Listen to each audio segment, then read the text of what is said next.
Hello সবাইকে, কেমন আছে সবাই? আজকে সন্ধ্যাবেলা ভাবলাম একটু সিঙ্গারা বানিয়ে নিই। ঘরে কোনো দিনও আগে আমি ট্রাই করিনি সিঙ্গারা, তো ফার্স্ট টাইম আজকে ট্রাই করলাম। ভাবলাম ঠাকুরের সন্ধ্যাবেলা ভোগেও লাগিয়ে দেবো আর আমরাও খেয়ে নেব। তো আমার মেয়ে খায় না, একদম কম করেই বানিয়েছিলাম। আর সিঙ্গারা কিন্তু আজকে খুব ভালো হয়েছিল। ফার্স্ট টাইম বানিয়েছি। আসলে আমার সিঙ্গারা একটু বেশি ভালো লাগে, কিন্তু সিঙ্গারাটা ভালো হয়েছিল। আজ ছিল খুব বৃষ্টির ভাব, মানে বাতাস অনেক হচ্ছিল, কিন্তু বৃষ্টি দেয়নি, কিন্তু বাতাস অনেক হচ্ছিল। আর আমার এই তুলসী গাছটা আমি আমার কিচেনে জানলায় রাখি, কারণ সামনে সবাই তুলসী গাছ রাখে, তো তাই এটা আমি আমার কাছে রাখি।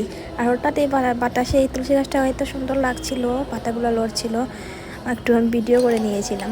আর এই যে আমার সিঙ্গারাটা ভাজা হয়ে গেছে অলমোস্ট। আর তারপরে তো কি বলবো, এত সুন্দর বাতাসের এখানে না সন্ধ্যাটা একটু লেটে হয়। আর তখন বাজছিল হবে সন্ধ্যা 7টা হবে।